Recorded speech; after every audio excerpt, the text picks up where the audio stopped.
अगर आप लोग ECCE कोर्स कर रहे हैं तो ये वीडियो आप लोगों के लिए बहुत हेल्पफुल रहेगा।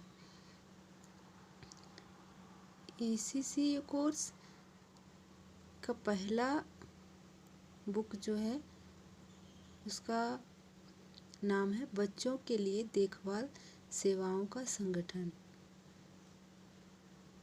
Organising child care services. इसका फर्स्ट चैप्टर है बाल्यकाल के अनुभव, द एक्सपीरियंस ऑफ चाइल्डहुड।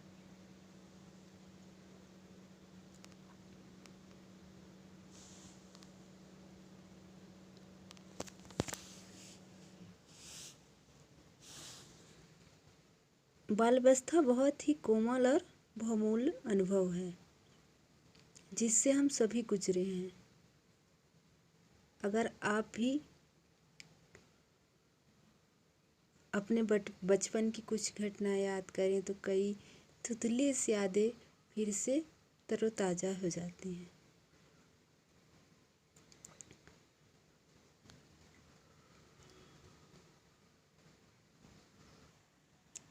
ये बुक है, इसका प्रस्तावना में यही है। फिर है कैसा होता है बचपन, ये टॉपिक है।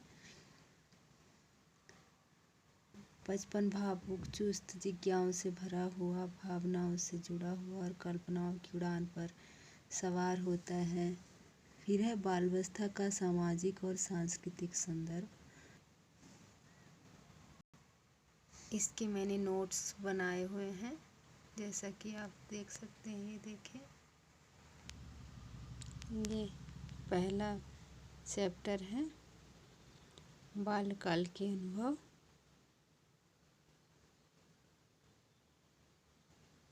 कैसा होता है बचपन, जन्म से लेकर किशोरावस्था तक की आयु को बचपन कहते हैं। बचपन जिज्ञासाओं से भरा हुआ, भावनाओं से जुड़ा हुआ और कल्पनाओं की उड़ान पर सवार होता है। कई लोगों का मानना है कि बच्चे नासमझ होते हैं और इन्हें आसानी से बुद्धू बनाया जा सकता है, परंतु ऐसा नहीं है। बच्चा माँ के गर्भ से ही सीखना शुरू कर देता है।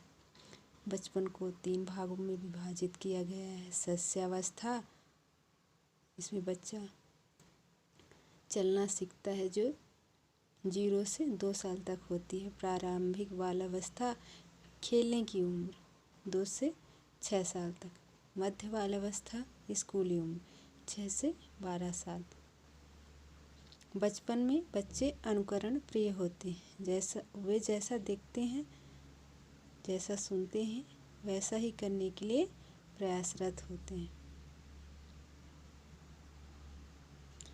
इस समय बच्चों के मस्तिष्क का विकास बहुत तेज़ गति से होता है। कहते हैं कि बचपन में 6 साल तक की उम्र में बच्चों के मस्तिष्क का 1/3 डेवलपमेंट हो जाता है। ये आगे के टॉपिक हैं। बाल्यावस्था का सामाजिक सांस्कृतिक संदर्भ, लिंग कैसे इफेक्ट करता है। जैसे बच्चों में भेदभाव होता है, बालक बालिकाओं में हमें भेद नहीं करना चाहिए। उनको एक समान शिक्षा, एक समान परवरिश देनी चाहिए। आज के समय में भी कई ऐसी जगहें हैं जहाँ पर बेटे और बेटियों में फर्क किया जाता है। सामाजिक वर्ग में 3 वर्ग आते हैं: निम्न वर्ग, मध्यम वर्ग और उच्च वर्ग। निम्न वर्ग के बच्चों को अच्छे से ना एजुकेशन मिल पाती, ना अच्छे से पोषण मिल पाता है।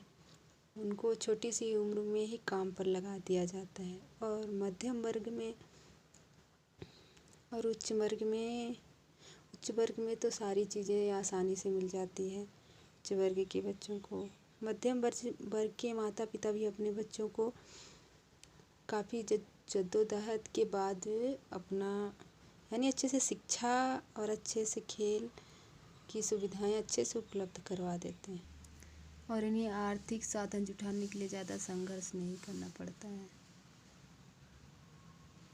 इनका अधिक से अधिक समय पढ़ने खेलने में बीतता ताकि बच्चे आत्मनिर्भर और स्वावलंबी बन सकें। फिर हमारे यहाँ बाल श्रम भी इफेक्ट करता है। बाल श्रम भी कहीं न कहीं छोटे वर्ग से यानी निम्न वर्ग से ही जुड़ा हुआ है। जो निम्न वर्ग के लोग हैं वो उनके पास ज़्यादा धन नहीं होने से वो अपने बच्चों को काम में लगा लेते हैं। धर्म, हमारा समाज धर्म प्रधान है, इसलिए बच्चों में धार्मिक भावना का विकास होता है। समुदाय में धर्म का स्थान नहीं होगा तो परिवार में पड़े धार्मिक संस्कार भी धुंधले पड़ जाएंगे। जैसे एक मुस्लिम धर्म का बच्चा है तो स्वाभाविक है उन्हीं के मोरल सीखेगा। ऐसे ही सबका अपना अपना धर्म होता है। पारिवारिक संरचना और परस्पर संबंध, परिस्थिति, संदर्भ।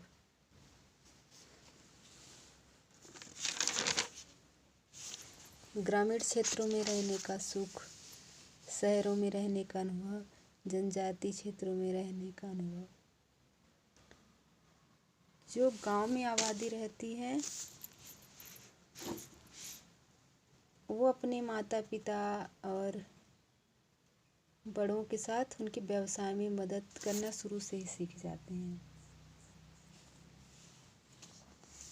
और जो घर में संयुक्त परिवार रहता है तो वहाँ पर बच्चों को आसानी से स्कूल जाने का टाइम मिल जाता है। और गांव में रहने वाले बच्चे बहुत ही व्यवहारिक होते हैं।